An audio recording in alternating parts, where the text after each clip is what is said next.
Hey, it's Katherine Fry. I am laughing so hard right now because apparently this is not streaming everywhere it's supposed to be, but I am going to keep going, okay? Because we have a window of time today and we're doing a take two. Riverside's telling me take two. So, Katherine Fry, I am the co host of the Thrive and Shine HR podcast. I want to welcome you. And chances are maybe this isn't recording live, but it doesn't matter because we are going to put the recording up on our podcast, which is the Thrive and Shine HR podcast. This is our 45th episode in a row of doing a podcast because Jen Trum and I, our co-hosts of the Thrive and Shine HR podcast, we know how stressful HR is. We know that sometimes you just need to survive to get through the day, right? But what we want for individuals just like you in the HR profession, but also collectively as a profession, right? We want to make sure you thrive and shine in HR. So today I'm going to be covering the 5 essential mental must-haves for HR success.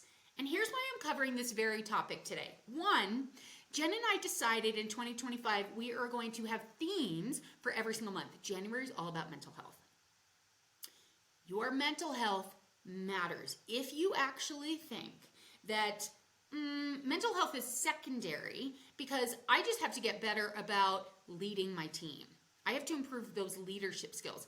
I have to be able to run my HRIS system to its capacity. Or I have to revamp performance management in 2025. I don't have time to deal with my mental health. Well, take it from me, somebody who's been in the HR profession since 1997. Those were the thoughts I had. The thoughts such as, I don't have time. I just don't have time for this. That was a thought that I chose almost daily for the first 25 years in the HR profession. Some iteration, some form of, I don't have time. I was always busy. I was always go, right? I would check my emails first thing in the morning. I would check my emails when I got home from work. I would check my emails on the weekend. I was always on. And if there was a work emergency, I would drop everything and address the work emergency. Okay? This is the absolute wrong backwards way to approach HR. I know a lot of HR practitioners who think the same way that I used to. And I want to help you start making some shifts.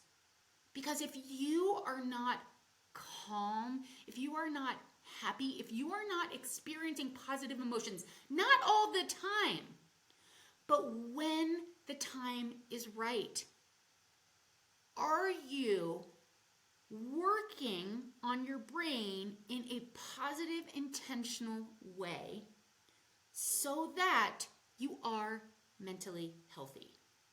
We all know that physical health, social health, emotional health all inform our mental health. Some people talk about it in terms of mental fitness, just like lifting a weight, staying on top of your mental health. We hear a lot of ways to go about how to do this. But what I have found after being in HR since 1997 is that HR professionals, there are actually 5 mental must-haves that are absolutely mandatory, specifically for people in HR, okay? So this is what you see, right? This is how I present when I am presenting this coming Wednesday to HRCI, okay? I'm presenting to upwards of 100,000 HR professionals across the globe. This is what you see. You see this little headshot. You see all of my awards. You see that I have an app. I have an app for HR professionals. It's called the Refresh app. I founded an app a couple years ago just for HR professionals. I'm a certified coach. I'm also a certified mediator. I'm a certified facilitator. I received my HRCI certification way back when, before SHRM even had a certification program, right? Before they were a governing body over HR, right? In terms of being a certified HR professional. So not only am I certified, but I actually am a recertification provider. I actually help provide people with the learning and the knowledge they need to continue to up-level in the HR profession, right? I've been in HR since 1997.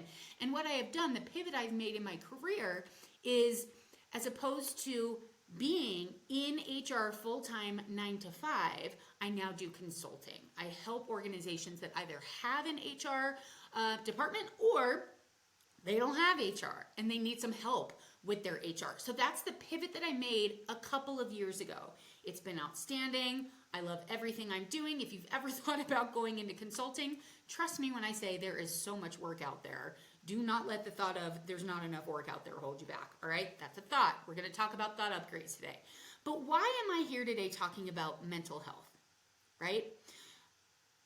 What a lot of people probably are reluctant to share is about their mental health journey. I'm not afraid to do that at all.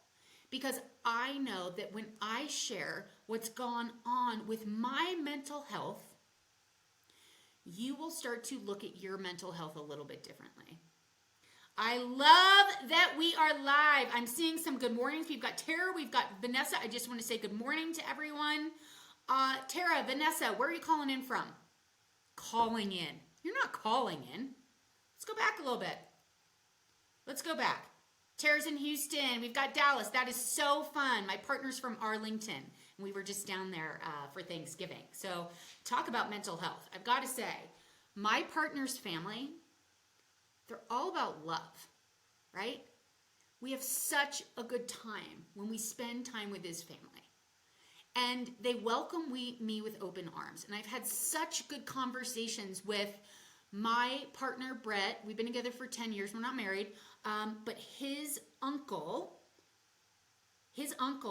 and I had a really long conversation about mental health, about victim mentality versus victor mentality. We're going to talk about that today. So I love talking about mental health. Maybe that's a little bit different from most people, but here's why I love talking about mental health. What we are looking at, good morning everyone, this is so fun. I see Jen Trum on here, my podcast co-host, that's amazing. We've got Marguerite. Marguerite has been, I'm just gonna out her, because I know she wouldn't mind. Marguerite, out near LA, not in LA, so, you know, hearts going out to everybody in LA right now, my God.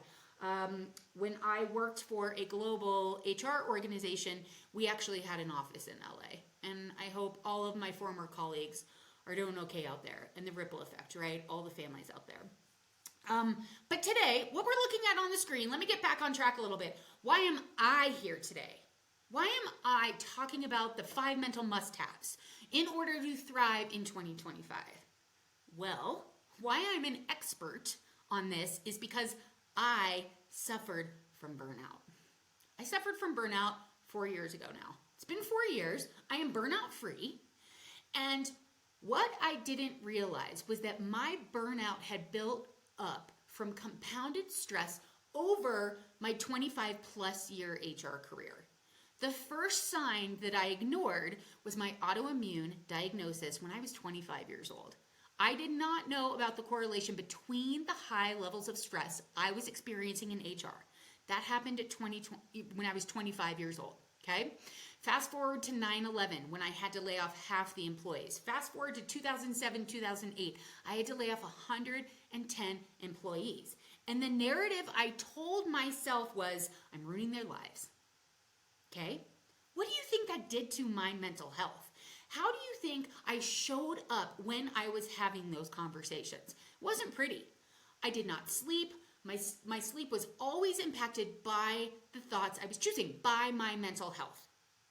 Fast forward to when I was stung by wasps all over my body in the backcountry of Colorado when I was 45 years old. Still in HR, still push, push, push, still the mentality of work hard, play hard. Anybody else who's watching this right now, tell me. Calling in with the following question. Nothing right now. Okay, I'm learning about Riverside. This is so fun. Hey, Darcy. Darcy is our latest member of HR Empower Hour. So fun that you've joined us this morning. Okay, so no questions right now. That's awesome. Now I know how to use that. All right, so 45 years old, stung by wasps all over my body in the backcountry of Colorado. Kind of above my house, but I live in the middle of nowhere. So we're in the middle of nowhere. And I survive, I'm rushed to the hospital, all the things, antihistamine, anti-phylaxis, antihistamines, I don't know. They just injected me, they epied me, all the things. And they said the reason I lived was because I was asthmatic and I had my asthma inhaler and it kept my lungs open. So when I experienced that, I was like, girl, you got to start living your life differently. Here you are, you're an ultra runner, you're super successful, you live in the most beautiful part of Colorado, and you are mentally unwell. You're not happy. You're not happy with your career, you're not happy with your life, and here you are, everything is great. What is going on with you? And I had been to therapy, I'd been in and out of therapy, and I was like, okay, something needs to change. Therapy's not working. I'd been listening to a podcast, this woman named Lady Fuller. She was my very first coach. And I was like, I'm just going to call Lady. Like, she seems super smart. I want to get in touch with her. I want to try something new. I want to try this thing called coaching, which, by the way, I was super judgmental of. The whole coaching industry. Here's what happened. She changed my life. Coaching is about looking forward. We're going to get into this today. Coaching is about what you want, right? So I did a plethora of coaching with her and I was like, okay, I get it. I got the skills. She started helping me think differently about my life, about my career, all the things. Then this happened. These pictures that you're looking at right now, okay? I had worked a ton of hours, sort of back to my old ways, if you will. I'm still trying to improve not working all the time, all right? So these photos are from a photo shoot. I was on my very first cat ski trip with a company called Ether Apparel here in Aspen, Colorado. I've lived here a long time. I know a lot of people, et cetera, et cetera. And a friend of mine said, hey, we're doing a photo shoot of our clothing line. Can you please come ski in the clothing? And I was like, yeah, you want me to ski on a cat trip? Absolutely. So I actually took time off, okay? Instead of plugging away, working the hundreds of hours, I was like, I am going skiing. I'm going to be in the ski shoot. I'm going to wear these beautiful clothes, all the things, right? Who doesn't want to be a model? I don't know. I thought it was the coolest thing. So here we are taking these awesome photos. What you don't know, what you don't see in these photos, I actually had a torn ACL in all of these photos because on the second run of this photo shoot, of this time off from work, I tore my ACL. And when the doctor confirmed that I tore my ACL, I said, not, oh shit, oh my God. I said, thank God. Thank God, because I was so freaking burned out still, even though I had hired a coach, right? I just didn't understand. I really needed to practice. I needed to understand the how of what my coach had shown me. So what I decided to do after I tore my ACL, I said, thank God. I took a leave of absence because you need to take a leave of absence when you have major surgery. And I was off my medication in 3 days and I was right into, okay, what am I going to do with this 9-month recovery? I'm an ultra runner. I can't be running. I need to heal my body. Why not heal my mind at the same time? And that's what I did. I went back to coaching school. I purchased an app and I started taking the information I was learning in my coaching program and putting it into my app, which is really cool. So we'll get into that in a little bit. But here we go. Here we go. So that's why I'm here today. I was completely burned out. I am on the other side of burnout. And whether you are fully burned out, and burnout is just unmanaged stress over a long period of time that you just have no emotional capability, no physical capability, you just can't, right? It's compounded stress. It's not just acute stress. It's not episodic stress. Burnout is compounded stress over a long period of time. So let's start using the chat. I'm so glad it's working because we are live streaming to Facebook. We're live streaming to YouTube. We are live streaming to LinkedIn. Here we go. I want you to take a guess, use the chat, the percent of HR professionals who experienced burnout in a 6-month period in 2004. Take a guess. I'm going to give you a little bit of a hint. SHRM, right after COVID, I love this. SHRM, right after COVID, was saying that 86% of HR professionals experienced burnout. And this was, forgive me if I misquote this was about 2022 that statistic came out. Y'all are spot on. Well, some are spot on, and I love this. And this sort of is very indicative of what's going on in their profession. Here's the statistic. This blew my mind, and it made me really sad, actually. The statistic has gotten worse. Granted, it's from a different source. I'm going to give you that, okay? 98% of HR professionals, according to a study done by WorkVivo, 98% of HR professionals experienced burnout in a 6-month period in 2024. So what this tells me is that, great, SHRM knows we're burned out, WorkVivo knows we're burned out, so why in the world are we still suffering from burnout when we've instituted things like mental health days at work? When we tell our employees, and we know to use our EAP, why in the world are we still burned out? I know why. We're going to talk about it today. So let's keep going. You guys are awesome. Let's move my cursor so we can get there. Okay, here's another one. What percent of humans abandon their New Year's resolutions by January 15th of every year? What percent do this? 85%.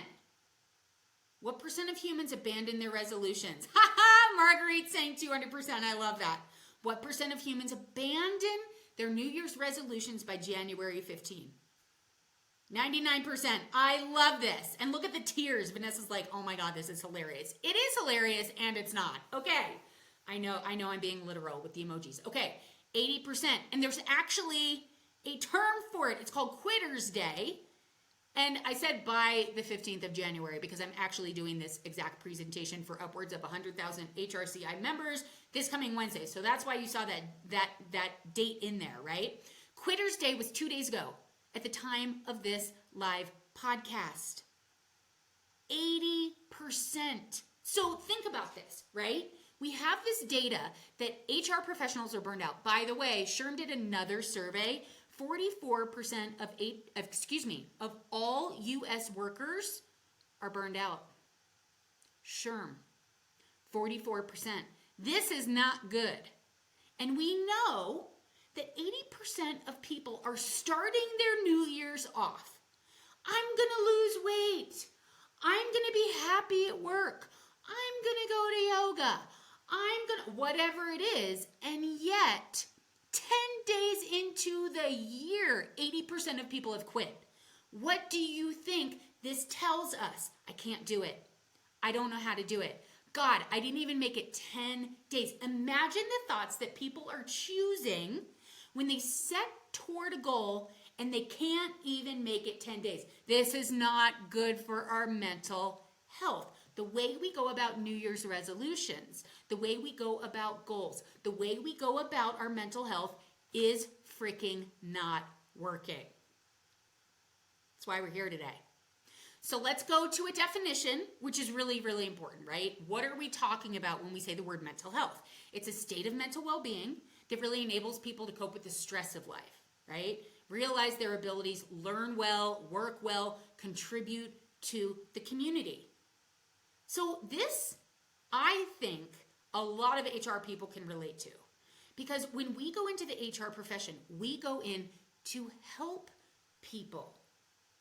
And oftentimes, we fail at helping people. We think we've hired the right person. Turns out, they leave after a week. We think that somebody who comes forward with some sort of an investigation, maybe there's a sexual harassment claim, and we want to fix it. We want to solve it. We want to help that person. We want to make sure that there's no conscious or unconscious bias when we're leading that workplace investigation, right? We want to help. And oftentimes, especially as women, we make the failure mean it's about us, okay? We make that failure mean I'm not good enough. I'm not smart enough. I can't figure this out. I messed up. What if I mess up again? That's where the rumination starts at nighttime, all those types of things, right? So especially in HR, especially in our chosen field that is so highly, I'm going to say the E word, it's emotional, okay? It's emotional. No wonder our mental health suffers at that exponential percentage over American workers, right? 98% of us in HR are suffering with burnout. That's all about our mindset. And 44% of US workers. Now, hear me out on this. 40%, 44%, it's almost half, right? Not good. But considering HR is exponentially more so, there's a reason why. And we're going to talk about that today. And we're going to talk about how to overcome it. Okay? So, ChatGPT did a quick search. How do we take care of our mental health? This is what we are fed from ChatGPT, quick Google searches, all the things. And while these things are useful, there are 5 mental must-haves that will not come up in ChatGPT, okay? And as I was putting this PowerPoint together, I actually did a Google on Canva and said, okay, give me a template for a PowerPoint on mental health. These came from the template. So did these. All well-intended, all good, but it doesn't move the needle. Statistically, we know that we are still suffering mentally as we are heading into 2025. So the very first thing, this is not one of the top 5, but before we get started, I want you to get really honest with yourself right now, today. The time of this live recording of the Thrive and Shine HR podcast, I want you to be really honest. No right or wrong how you define mental health. Do not worry about anybody else. No compare and despair. I want you to just take stock, okay? 1 is my mental health could not be worse. 10 is my mental health could not be better. Where are you in this? Where are you in this? Could not be worse. This was me at 45 years old. My mental health could not be worse, okay? I was diagnosed with something called general anxiety disorder, which sounds like, at least in my mind, it sounds like, it's kind of fluffy. It was the real deal.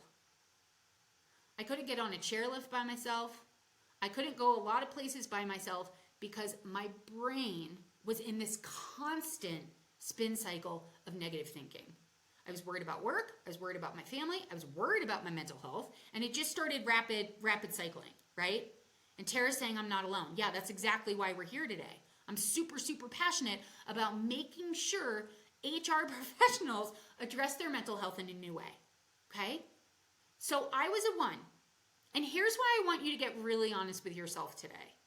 Because as we look ahead, where do you want to be? Let's say you want to be a 10. Your mental health has never been better. Some people who are a 1 are like, I just want to be a 5. I just want to be okay. I can't even think about thriving. I can't even think about having mental health because I am really in the shitter. And here's why this is important, okay? Because if you're actually a 1, like, I don't know what to do. I don't know how to help myself. I cannot figure this out. If I could have figured it out, I would have. I've tried therapy. I've tried all these things. I can't figure it out. If you're not that honest with yourself, the customized action plan you're going to put in place today is not going to work for you. Because if you say, well, everybody else in the chat is saying they're a 7, so I'm going to be an 8, right? If you're doing some sort of compare, I want to be with everybody else. I'm going to be a 6. Well, it's not that bad, so I'm going to give myself a 5. Whatever those thoughts are, you're going to put the wrong action plan in place. In order for you to map out how you're going to get to where you want to go with your mental health, you got to be super honest from the get-go. And Tara, I really appreciate that you're a 4 right now. So Tara, everybody else, where do you want to be? No right or wrong answer. Don't worry about anybody else who's putting this in the chat. Where do you want to be? Where do you actually want to be? And she wants to be a 7. Look at that honesty. I'm about to start crying. Okay? This is what it's all about. This level of honesty. It's the very first step to improving your mental health. Where are you? Where do you want to go? Darcy's saying, if I could be an 8, that would be great. Awesome. Awesome, Darcy. I love that. I love that. And again, I was a 1. If I'm being really honest, I was probably in the negative, okay? I was pretty darn bad. So here we go. We've got 5 mental health must-haves. Bear with me as I explain this one, okay? This is very much a coaching technique. Here's what I found out from therapy. And by the way, I still see a therapist, okay? Therapy is about looking back, solving backwards, looking in the rear view mirror and saying, where in my childhood, at least this is my experience with therapy, okay? Maybe this isn't all therapists, but I used cognitive behavioral therapy. Like, what in my past, what did I experience in my past that was like so traumatizing that led me to where I am today? So it's kind of like what we were talking about. Here's my switch on this. With coaching, it's about looking forward and accepting our adult thoughts that we are choosing now. And how our thinking now is leading to our mental health. Bear with me on this one, right? So I'll get really, really specific, okay?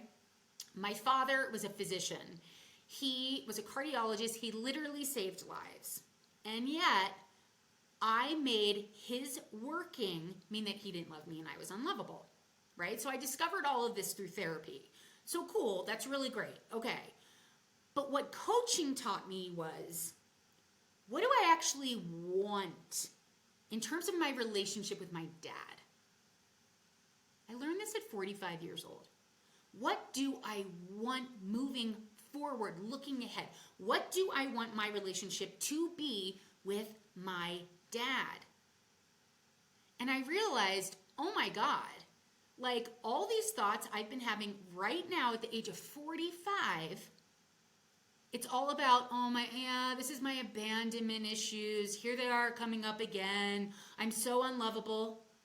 What if I chose the thought of, my dad did the very best he could. I did the very best I could until I turned 45 years old. And now I have this new knowledge of, okay, what do I want moving ahead? What do I want my relationship to be like with my dad? And guess what happened when I turned 45? This is now almost 5 years ago, okay? I want to experience, I'm going to start crying. I want to experience love with my dad. I want to meet him wherever he is. My father has dementia, okay? I want to meet him wherever he is. And I just want to love all over him. And instead of telling him, well, Dad, you should probably be doing, these Wordles and things to get, no. Dad, you need to get out of the house. No. I meet my dad where he is because we can't change other human beings. So what do I truly want? What do I truly want? I want to experience a loving relationship with my dad. Here's how it works at work. Okay, same thing in HR. What do you truly want in HR? Truly, truly, truly. It is not, well, my organizational values are transparency, honesty, resiliency, whatever those values are, right? And my organization wants to grow by 10% profit margin in 2025. So therefore in HR, what I need to do is reduce the hard costs and soft costs related to recruiting, blah, blah, blah, blah. No. Okay? Hard scratch on that entire approach. I want you today, right now, and if you're not able to do it because you're somebody who needs to hem and haw a little bit, great. Take this number 1 mental health hack and write this question down. What do I truly want? Okay? What do I truly want? It's about looking forward. And if you look at this, the windshield is large. The rear view mirror in a car, and I love that this photo is a little bit faded. It cracks me up. So forward. Stop looking back, okay? Unless you're looking back, owning your adult thoughts right now. Are they empowering or are they disempowering? Are they mentally healthy thoughts or are they unhealthy thoughts? Nobody in this lifetime can make you think, say, or do anything unless you're being held captive, okay? Unless, excuse me, I don't mean this to be triggering, if you're experiencing right now sexual assault. I actually have a client who did experience sexual assault, okay? And it's the thought she chooses right now, such as, I am safe. This is not happening to me right now. This happened 15 years ago. Those adult thoughts are healthy. And for that client, well, what do I want moving forward? I want to have a healthy relationship with a man. I want to experience love. Okay? Kind of got sidetracked with a little bit of personal stuff, but I am proving my point that what we're talking about today does impact us personally and professionally. Okay? So when you think about HR in 2025, what do I want in HR? This is called the Fry formula. You've never heard this before because this is the very first time I'm talking about it. This is a brand new formula I've come up with that really gets to our mental health. Okay? And it's very easy for me to remember because it's my last name. Okay? So, forward focus. What do I really want? But here's the next step in this. It's just a 3-step process. This is a mental health must-have number 1. What do I really want? What's the result gonna be? And why is this so important to me and to others? Okay? It's a 3-step process.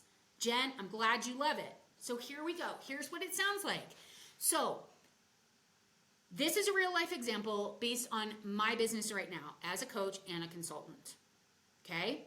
Keep in mind, I'm speaking to upwards of 100,000 HR professionals on the 15th. So in 3 days from now. So what I want for my career is going to be different than you. But conceptually, you can apply this formula. So as I look ahead to 2025, okay, what do I truly want?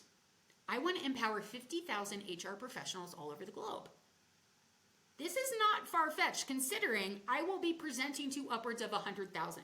So if I can impact 50% of those people this coming live on Wednesday or during the recording, doesn't matter to me, right? My focus is on empowering 50,000 women, right? I'm looking ahead. Can you imagine, like, I have visuals of this. What it would look like for 50,000 HR professionals to feel more empowered, to have a better grasp of their mental health. That's my forward focus. The result, here's the part we don't do, especially with goal setting. We don't think about the result. So if I empower 50,000 HR professionals across the globe, the result is going to be exponential.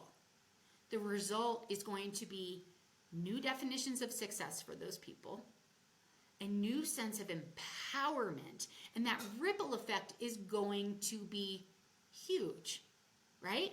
So it's not just about this number. We hear about SMART goals, right? We always think about the metrics of things. When you think about that SMART acronym, specific, measurable, action-oriented, realistic, and timely. When it comes to our goal setting. Now, I'm not saying we've done anything wrong. I love that acronym. But what I do is a little bit of an upgrade on the M. The M is not just about measurement. It's about meaningful. Because with our mental health, one thing we have to understand in HR is that we are always chasing emotion. It's the one thing that makes us different than other animals. As a human being, we're chasing emotion. So we must understand that in ourselves, but we have to understand that in our bosses, in the people we're interviewing, in our coworkers, in our subordinates, in our team members, in our colleagues, in our consultants. We must understand that every human is chasing emotion. Okay? So keep that in mind too. Awareness and realness. Spreading the awareness and realness. Woo! Rawness. There's a little bit of glare. Tara, I love it. Yeah, paying it forward, right? So the last part, the third part of the Fry formula. Why? Okay? It's a why. Like asking yourself, why is this so important to me? And Tara, you articulated it very beautifully. My why, because this is my purpose. This is why I'm on this planet. 100%. I know that with so much clarity. And when I think about my purpose, why this is so important for me as a human being, because I want to matter while I'm here on this planet and in this lifetime. Okay? I want to matter. And some people may look at that as maybe a little narcissistic, but it doesn't matter. It kind of goes back to Mel Robbins' new book, Let Them, the Let Them Theory. It's a 2-part book, Let Them, and then Let Me. So check out that book, okay? But it's about your why. It's not selfish. You have to understand what inspires you, Okay, so it's getting super clear what lies ahead, that forward focus, okay, the result, and then your why. What do you truly want? Why is this so important? Okay, Jen's in the middle of the book. It's so good. Yeah, I was listening to her podcast as I was driving. I skied powder all day yesterday. We had an amazing storm here in Colorado. And yeah, I skied powder. I drove to my house and here we are. Yeah, I love it. Such a good book. Okay, so here is the second tool, and it's called mind management. And for the sake of time, I am not going to be able to play this video, but it's super, super powerful, okay? It talks about neuroplasticity, and the essence is many of us still to this day, even though this research came out about 40 years ago, we are moving forward in our minds with thoughts of, well, you can't teach an old dog new tricks, right? We think that our thoughts are set.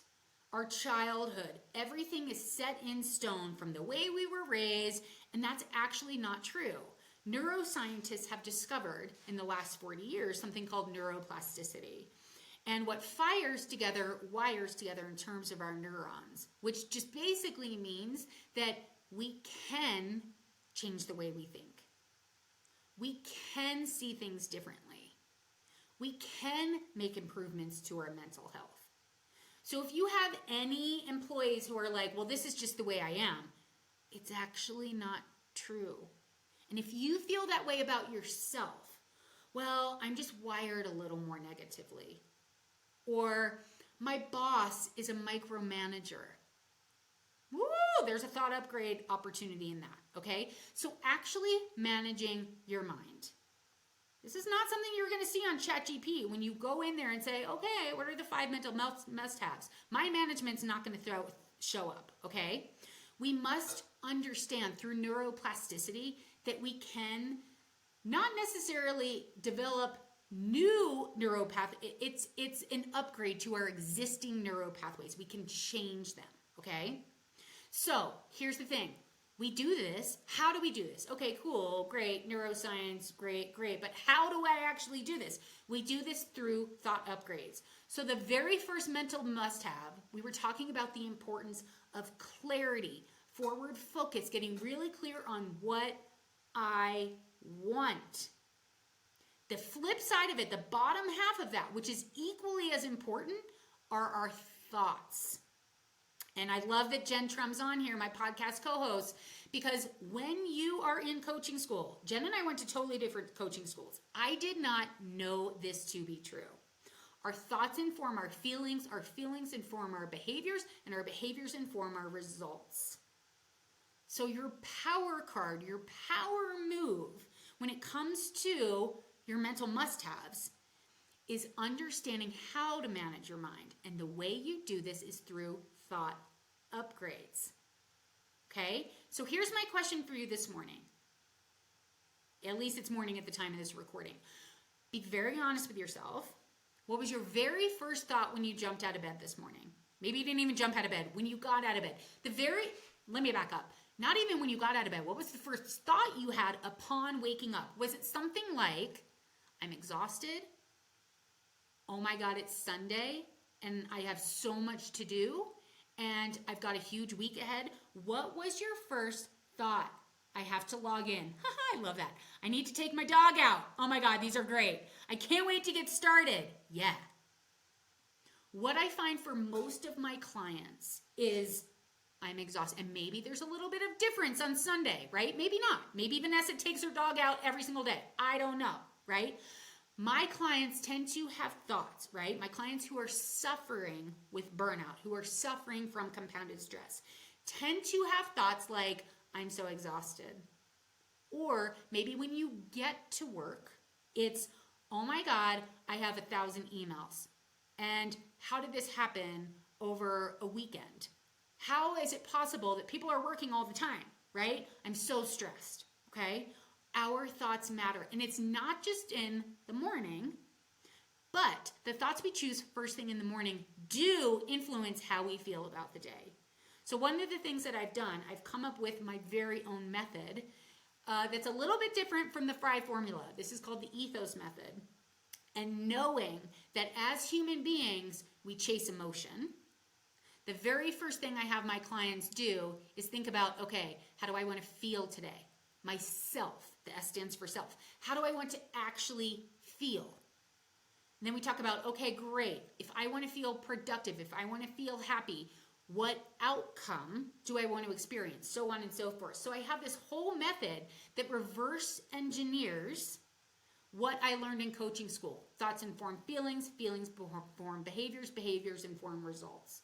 Okay, so my ethos method does it forwards, but it also reverse engineers it and does it backwards. And I bring this up because this is not about yoga. A lot of us think that yoga, meditation, these are great practices. Do not get me wrong. Walking, moving, eating right, these are all things that we have been told over and over again help our mental health. And they do. But this is one you haven't heard. Probably. It's a lesser known one. And it's doing thought work in the morning or as needed throughout the day.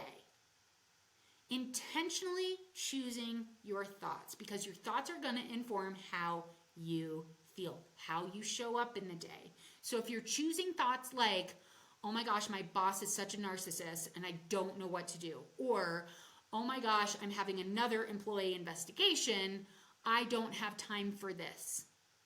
Those types of thoughts, they're unhealthy and they're disempowering. We must pay attention to our thoughts, and we must have the systems in place to actually do thought upgrades throughout the day. So again, meditation is more about clearing out your mind, whereas thought upgrades are very intentional with the thoughts we're putting in our mind. Okay? We're not going to have time to go into the ethos method or practice it today, but I certainly welcome you to HR and Power Hour, where we do this all the time. Here's another one. This is our mental health tip number 3, and this is very specific to HR. Very specific. And I'm going to tell you why before we even dive into this one. The third, it's asking. It's the action we take after we have thought upgrades. Hear me out on this one. This is very specific. In HR, we are told you have to be for both the employer and the employees. We are here to enforce policy or educate people on policy, depending upon your organizational culture. We are here to make decisions in terms of what HRIS system we need to bring in. We are going to tell everybody, right? We may have a consensus building process, but ultimately, we tell people what is best for the organization. We tell people, hey, you need to get to work on time to keep this job. I got you. I'm here for you. How can I help support you? This is how most of us have been conditioned to approach HR. We do so much telling in HR. And you're not doing anything wrong when you do a ton of telling, because here's the deal. Our brains are programmed with a negativity bias. This is another thing we must understand in HR when it comes to our mental health. We've got a negativity bias that, quite frankly, we're always going to be battling against. We have to get real about that. This is not Pollyanna. This is not toxic positivity, okay? But the antidote to that negativity bias, the antidote's learning how to use our prefrontal cortex and teaching others, our bosses, our colleagues, our employees, how to use their prefrontal cortex. Here's what I mean by this. It's not so neuroscience-y, because that's a word, okay? We must do more asking. We must override that negativity bias or the judgmental part of our brain with curiosity, and curiosity is a skill. And this is the most important skill that HR must master for our own mental health, but also the mental health of the individuals in our organization and the mental health, the culture. So I want to drive this point home. Again, this comes from coaching school. I promised you that the 5 mental must-haves we're talking about today are not things you're going to pull off ChatGPT. They're very specific to HR success in 2025. Here's what this sounds like. Okay, let's use the classic example of somebody who's late to work. What we tend to do in HR sometimes is direct. And we have our managers direct. You got to be here on time. That works short term. It's called motivation. It works short term, right? It's that threat. It's feeding into the fear, right? You're going to lose your job if you don't show up on time. I need you to be here on time. Okay? That's leading with fear. That doesn't help anybody. Sure, motivationally, they may start doing things to get here on time, but you're encouraging the fear. You're encouraging very disempowered thoughts of your employees, and you're taking away their autonomy. When we direct, we are well-intentioned when we direct people. We are very well-intentioned, but it doesn't work because neuroscientists have distinguished between motivation and inspiration. Inspiration is a result of coaching. Inspiration is a result of asking. So here's what it sounds like. Tell me why it's important for you to be here on time. Tell me why it's important for you to be here on time, right? That's coaching. That's asking. That honors the person's autonomy. No one likes to be told what to do. Unless you're super burned out, right? Unless your boss is like, okay, I see that you're stuck. Here's the number one thing you should do, and you need to go do it. It feels good in the short term, right? Oh my God, okay, I have clarity. But it really doesn't honor your own vision, going back to mental must-have number one. Yeah, Vanessa, this is a great approach. This is what Vanessa is saying. This is a great approach. I never thought about that. Listen, girl, I didn't either, right? I did not understand this concept until I went to coaching school, which is why I'm willing to sit in front of 100,000 people in 3 days, because HR needs this. We need this as individuals. We need this collectively, okay? So understanding what motivates humans, we are human resources. We need to start understanding the human part a little bit differently. And you're not going to get this from AI, and you're not going to get this from ChatGPT. Third and final thing, when it comes to number 3, the mental health must-have, oftentimes we advise, and again, this is very well intentioned. Here's what advising sounds like. If I were you, I would get here on time. If I were you, I would take the 501 instead of Highway 1. If I were you, I would not use my alarm next to my bed. I would set it up in the bathroom, because that's what helps me. You're making it about you when you advise. Again, super well-intentioned. Or here's how else it sounds like, right? Well, I get that your boss can be a little temperamental. I get that your boss is a push, push, push, go, go, go. Here's what I have found works with me, okay? So maybe try that. Very well-intentioned, we are advising, but what that does, we're telling and not asking. When we ask, it sounds like this. Okay, tell me everything you've tried with your boss. Tell me all the different ways you've approached your boss, right? Tell me all of it. And going back to number 1, helping your employee get crystal clear. Well, what do you want? What do you want to be experiencing with your boss? And here's what's going to happen. This is going to happen. I'm just saying, chances are this is going to happen in your brain and your employee's brain. This is when you know you're not forward focused, okay? It's going to sound something like this. Well, what I don't want to happen is to continue to be micromanaged. I don't want that anymore. We're focusing on what we don't want. But the actual question is, what do you want? Going back to the very first mental must-have, right? That forward focus on what we do want. This is how we start developing those upgraded neural pathways in our brain, right? Instead of always thinking, well, here's what I don't want, your brain is so conditioned to go to what we don't want due to the negativity bias. When we start asking higher level questions in HR of ourselves, what do I actually want? And then we take this technique into the organization, well, what do you actually want? Here's what it does. It takes the pressure off you.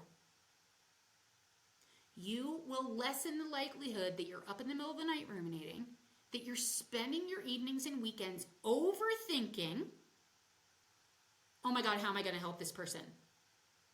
Right?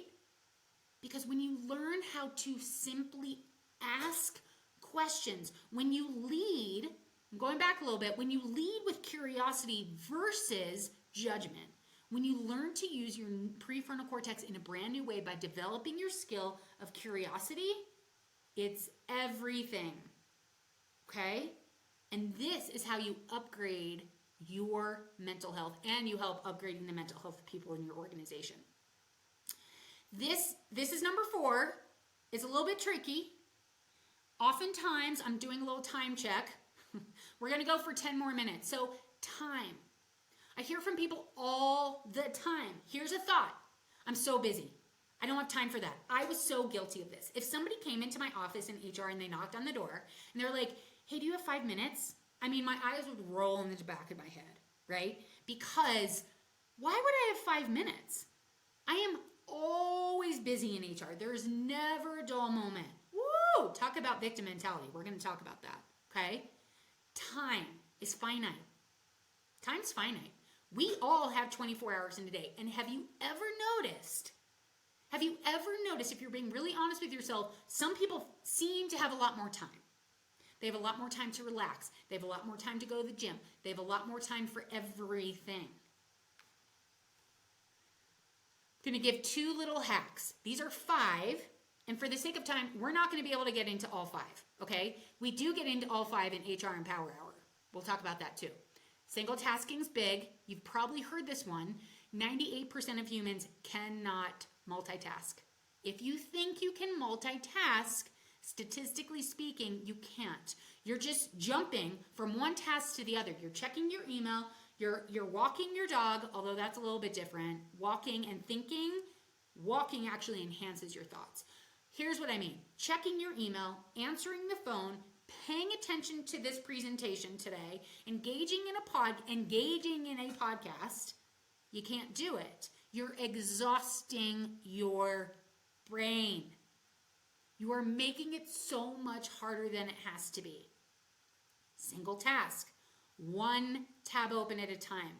One thing at a time. One project at a time. This is huge. Here's the 5th one on this list, Dr. Jill Taylor. She's a neuroscientist out of Harvard. And Dr. Jill Taylor has discovered, this is my favorite. This was a big game changer for me. Okay?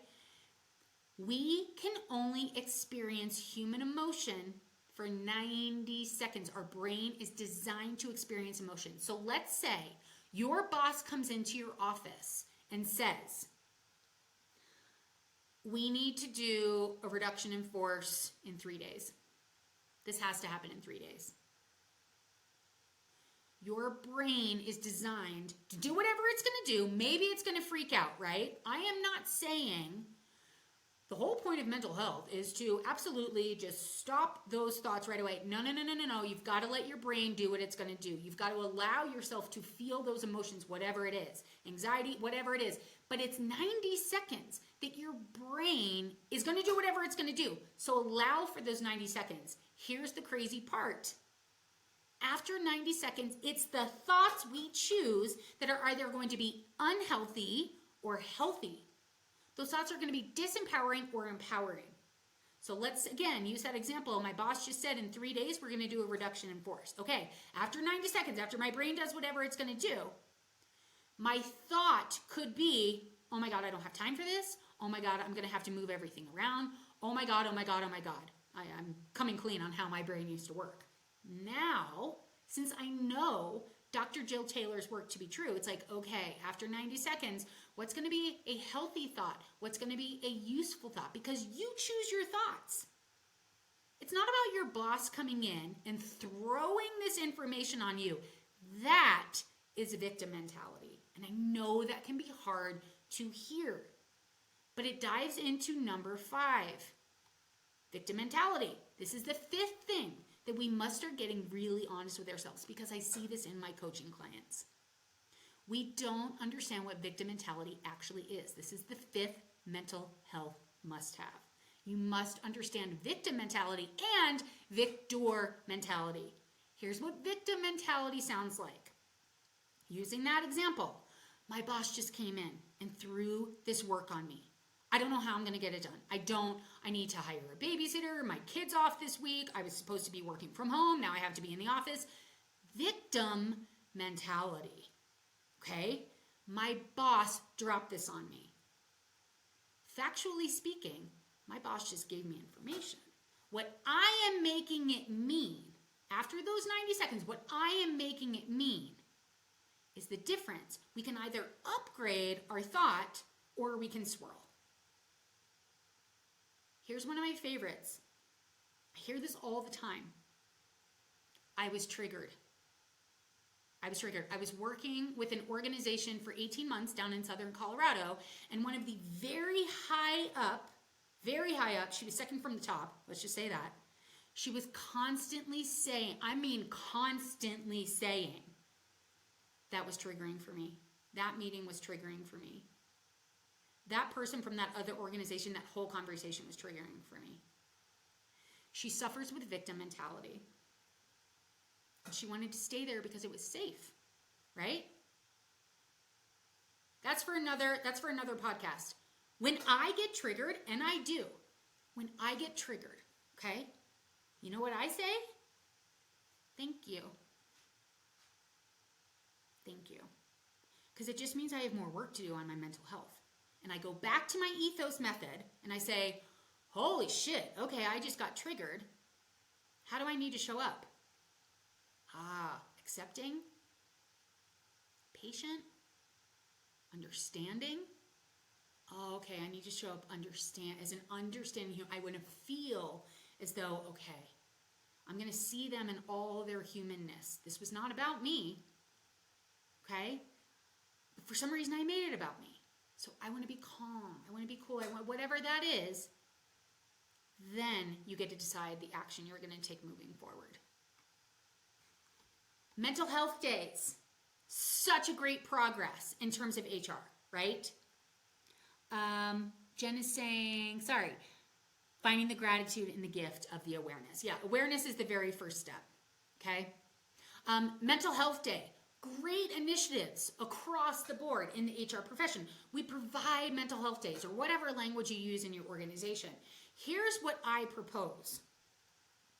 And this is related to the fifth one, okay? This is about victim mentality. Really working and recognizing your victim mentality and getting on top of it through thought upgrades, through having that mental health practice of working on thought upgrades in the morning but throughout the day, right? So that your mental health day is actually a proactive tool and it's not reactive. Because if you have employees or if you're like, oh my God, I need a mental health day, it's great, take it, you have an awareness, but eventually, my hope for the HR profession is that we are taking mental health days as a proactive measure, okay? Because we're doing the thought work, and maybe it's like, okay, I have a big thing that just happened at work. I actually need to take a day, I need to debrief, and I need to work on my upgrades. I need to make sure they're healthy, okay? So using our EAP, not as a reactives tool, this is sort of aligned with some things that we can do. EAPs can be a proactive tool. Instead of saying, oh my God, I just hit rock bottom again. I don't know what to do. I need to call the EAP. It's great, and let's keep using it that way. Another way to use the EAP is proactive. How do I actually stay on top of my mental health? What's going to work for me? Okay? So, again, one thing I really struggle with is all the slang and the terminology. You know, a toxic workplace, which is what we use now to describe toxic workplaces in HR, used to be called a hostile work environment. A narcissist. I hear this term all the time. He's such a narcissist. She's such a narcissist. You know what we used to use before this term became buzzy? Selfish. They're selfish. We see micromanagers as bad. But let me tell you something. When I've been new on a job, you bet your bottom dollar that I want someone micromanaging me. I want them to help me. I want them to train me. I want them to be with me to help me figure out my new position. If we see micromanaging as bad, if we're making people bad, if we're labeling people, if we're saying, oh my God, that was so much trauma, here's the thing. We often use these words in a very negative way. We have to be careful of the thoughts we're choosing. Okay? Adult learning. I'm looking at the time. Okay, it's 9:08 where I am. So let's wrap this up. Adult learning. Here's the thing that we must understand in HR. Oftentimes we're like, okay, come into this training. Great, here you go. What adults need to do that's different from kids. Kids mirror. Kids mimic, right? We learn to walk because we watch other people walk. You probably have the same facial expressions as your parents from time to time because you mimic them. That's how we learn. But as adults right now, we're all adults on this podcast. We need to immediately apply and we need to practice. We need to utilize our skill of resiliency. It's not about perfection, it's about progress. And the way we do this are through micro learnings and micro steps. So here's my question for you. And this, I think this slide's hilarious. So what I often tell my clients is that when you try something new, let's just say, let's go back to New Year's resolutions, the human behavior. We try something new, maybe it's like day 7 of January, and we're trying to lose weight. And we're doing a really, really good job. And then on day 8, we get invited to a party that had a bunch of cheese and sugar and blah, blah, blah, blah, blah. And you just fall. You start to eat. You start to go into your routine, bad, healthy habits, right? So then you start falling down again. And what most people do with New Year's resolutions, with goals in the workplace, is give up. Sometimes we try again, okay? Sometimes we try again. And when we do try again and we try something that's a little bit different, we achieve a greater height. And guess what? We're going to fall again. And this is just how it works. Life is 50-50. It's not this toxic positivity. Everything's going to be great. No, it's going to take time. And you are going to experience ups and downs. But check this out. And it's not a hard and fast. Maybe it's not after the 5th time. But your new low, your new worst attempt, your new worst experiment, your new worst customized action plan is going to be better than your first best effort. It takes time. It takes practice. Okay? So this was very helpful for me because I'm out of time. So I need to condense this down. But what I'm going to be presenting to HRCI, I have an app. And what several people on this call don't know is that there are 2 sections of the app that I've never actually promoted that I'm finally releasing in 2025. So currently I teach HR and Power Hour every single week. It's like this. We go over a new tool every single week and then people develop a customized action plan. Okay, what did you learn that really resonated with you and how are you going to approach it a little bit differently? Darcy's saying narcissist is a new word for acting like an asshole. Okay, so Darcy's definition's a little bit different than mine, right? I'm like, oh, it's just a new word for selfish. Darcy's like, girl, it's a new word for asshole, right? Can we control assholes or narcissists? No, we can't. We can't control anyone else in this lifetime. How we respond to those people, the thoughts we have about those people, that's where our power is. That's the power move. Understanding our brain, choosing those thought upgrades, right? Not making it about us. Somebody can be an asshole to me all day long, but how I think about that, how I show up, right? Am I saying, okay, well, it's not about me, and I'm going to stay laser focused on what I need to do, what I'm doing in the workplace. They can be an asshole all they want. Now, I get it. If you're in HR, you're really responsible for the culture, the behavior, so on and so forth. But instead of telling that person to stop being an asshole, hear me out on this, right? Chances are in HR, you're not doing that, right? You don't go directly to the person and say you're an asshole because that doesn't work. Shaming doesn't work. What we tend to do is go to other people, if we're really honest, and say, did you think he was an asshole? Do you think he was an asshole? And we look for that validation from other people.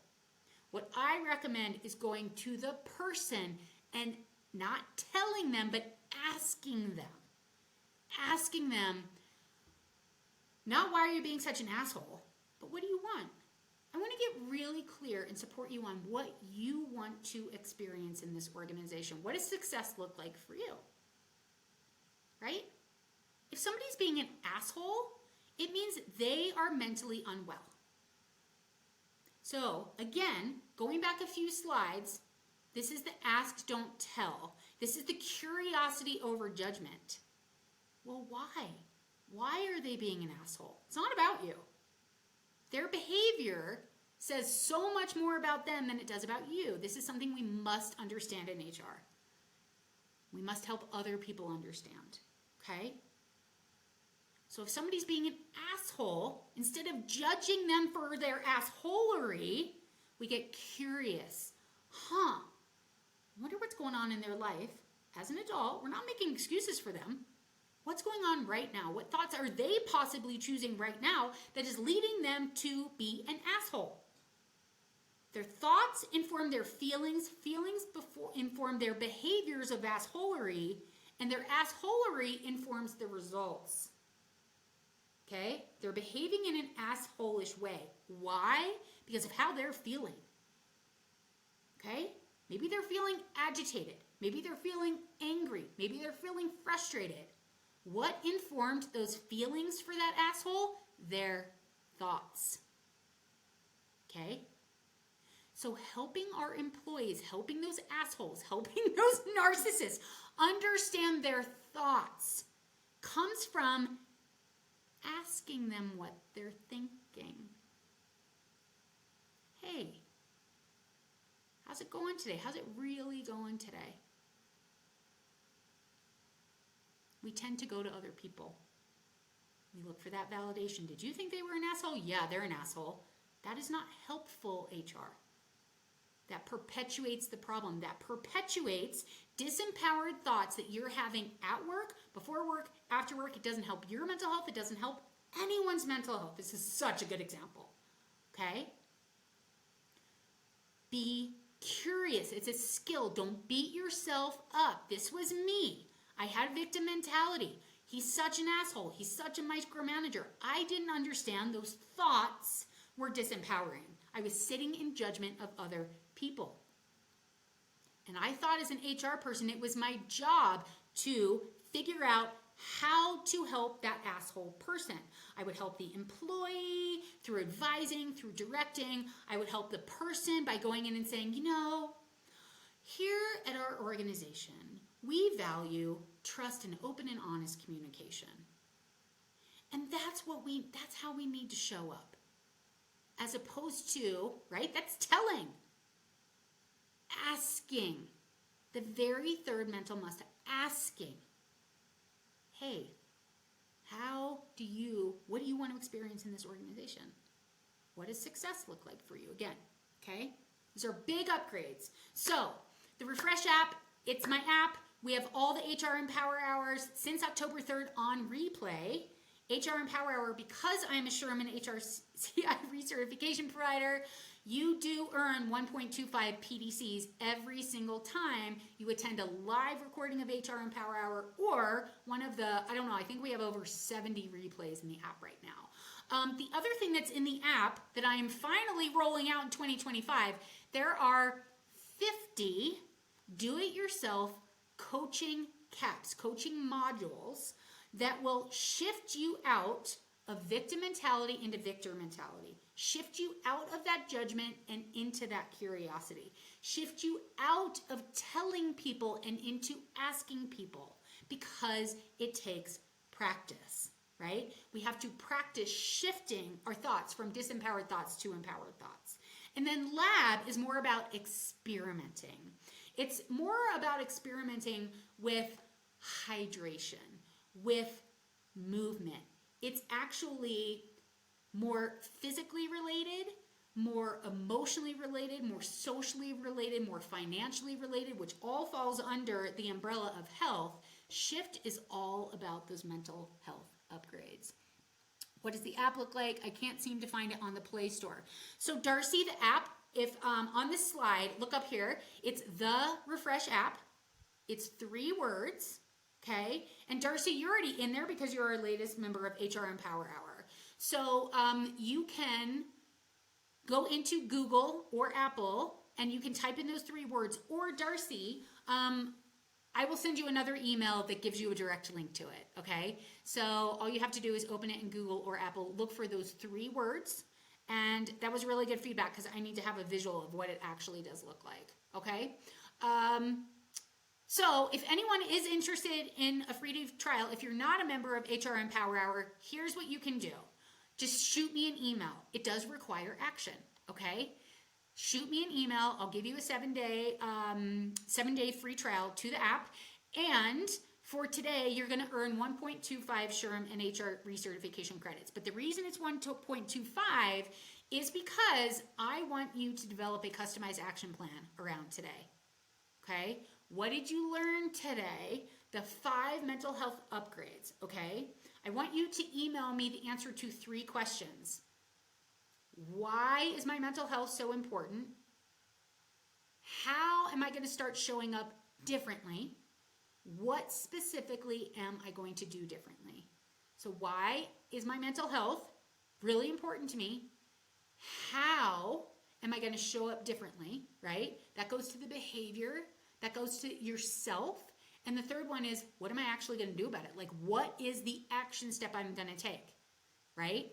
Am I going to start asking versus telling with my boss? Go small, go granular, and just shoot me your answer to these questions. I will, in return, give you the Sherman HRCI recertification credits for today, but it does take a little bit of action, okay? As does getting the 7 free days to the app, except for Darcy, because Darcy's already in HR and Power Hour. Okay, it says her name, Health and Fitness. There you go. Tara's already in there. I love it. Okay. Your thoughts are going to be true for you 100% of the time. I want you to choose wisely. I want you to choose wisely. I know we're way over it. Yep, it's white and a sun and mountains. Tara's nailed it because here's why. So I live in a town called Marble, Colorado. I'm an hour outside of Aspen, Colorado. If you ever heard of it. It's kind of a famous ski resort community. We actually have 92 billionaires with residences in Aspen. It's this wild place. So I split my time between my partner's place up there, and I'm an hour away. And Marble Peak Consulting, the name of my consulting business, is not because of this glorious mountain that I'm literally looking at right now across the valley floor. Marble, right over here, marble actually comes from the heat and the pressure of the elements. It's the recrystallization that ultimately informs this beautiful, beautiful element that's used in sculpture, marble, what we see today. So I love this visual of somebody chipping away slowly at who they are becoming. It requires intentionality, it requires thought upgrades, and it happens slowly but surely. But the thing that has to happen before we are metamorphosized into marble, into this beautiful element, we have to withstand the heat and pressure that comes first. Okay? So if you're stressed, if you're burned out, it may not sound like, well, this is happening for me, but I promise you it is. Because if you've reached a place like I did at 45 where I couldn't take it anymore, there is a different way to go about it. And you need to go through that heat and pressure in order to move forward and get on the other side. And I really want that for you with your mental health, with your organizational health, with your employees' mental health, your family's mental health, all the above. All right.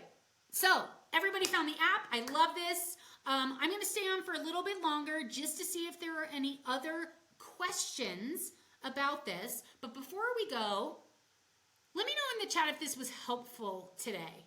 Did you learn something new today? Was it helpful? Was it useful?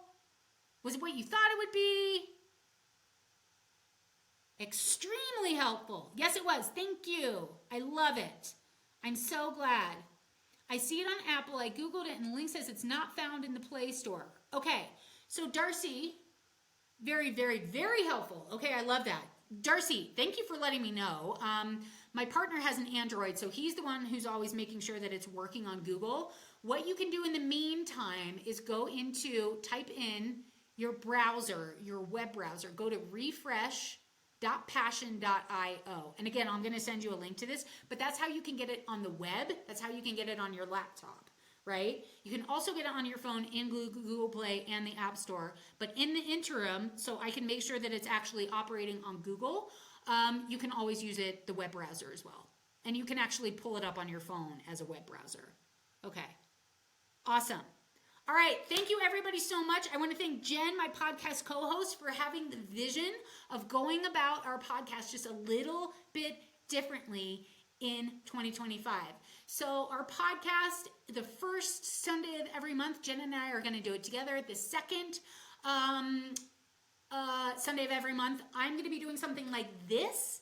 So as opposed to just a traditional podcast where we talk about why it's so important, we are going to get into the how in this podcast. Jen is going to be interviewing, bringing experts on to the podcast the third Sunday of every month, which is so fun, so new, so different for us. And then the fourth Sunday of every month, Jen and I are going to come back together and we're going to do a recap of the month. Again, the theme of Thrive and Shine HR podcast this month is all about mental health. Tara saying disregard the email. Okay. Jen is saying episode 44 was amazing. I got it wrong. I thought it was 45. Very helpful. I have some work to do and it will be worth it. Darcy, I love that for you. And Tara refreshed the page. Okay, let's end on that, Tara. I love that. Tara refreshed the page, right? So it is so like we hit refresh and we want things to happen really quickly, right? We have this refresh button. The refresh app is just that.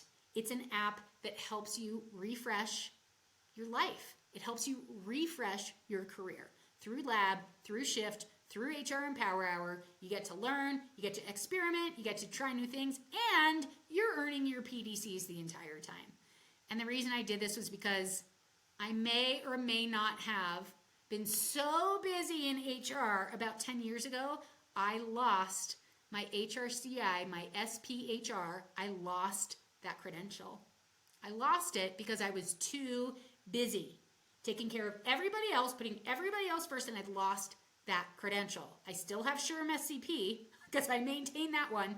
So part of the reason why I do HR Empower, part of the reason why I offer credits is so it's easy for people and they're learning things that actually move the needle versus, okay, well, here's a new way to go about performance management. In here, in HR Empower Hour, we actually move the needle with things that work based on neuroplasticity.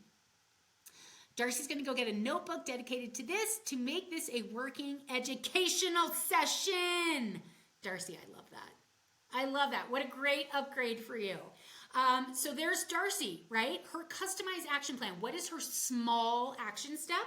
Maybe Darcy has another one, but she just articulated, okay, here's what I'm going to do differently. I'm going to get a notebook so I can start capturing this. It's something new. It's looking forward, right? I love that. All right, Marguerite, you are so welcome. Marguerite, I will see you on Tuesday for HR Empower Hour. And the other part of HR Empower Hour is that every single Thursday, we do coaching. Because as I articulated, coaching, advising, and directing are three very different skill sets. And it's critical that HR practitioners master how to coach employees. So we do that every single Thursday. I coach HR professionals live every single Thursday. It's not recorded. It's not available for replay because it's a very intimate, judgment-free zone, right? So if somebody comes on and says, well, I need some coaching on my boss, we're not recording that. We're doing it live. I'm coaching, and then I articulate, okay, here's the coaching technique that I just used so that people are learning while they're watching somebody else get coached, or they're in the thick of being coached and they are experiencing mental health must-haves, mental health upgrades, all the things. Darcy, that makes me tear up. Darcy's off to her mom's 85th birthday celebration. Darcy, what do you want to experience at that celebration? What do you want to experience? Think about that, right? What do you want to experience? Going back to the Fry formula, forward focus, I'm going to my mom's, right? What's the result you want at the end of that celebration? What do you want to have experienced and why is that so important to you? And when you stay laser focused on that, right? let's just say a brother-in-law or somebody comes up and they say something that triggers you. You can say thank you. Okay, that was really triggering for me, but thank you. But I'm really focused on loving my mama right now and just being ever present, whatever that is. It helps us. We're going to get dinged in life, but it helps us lessen the reaction to the ding. Darcy's going to enjoy the love of family, getting together, honoring her long life with us. Oh my gosh. Okay, on that note, nothing more important than family. And thinking about what we want in our lifetime. Thought upgrades do that. Thought upgrades get us to where we want to go once we're clear. All right, we are way over. I love you all. Thank you so much for spending your Sunday morning with me. And to anyone who's listening to this recording, know that you can always go to, well, we'll make sure it's in the show notes if you want to actually watch this, because the visuals are very helpful. But auditorially, you got it all. We went through it. So thank you so much for this different iteration of the Thrive and Shine HR podcast. And we will see you all next time. Cheers. Bye.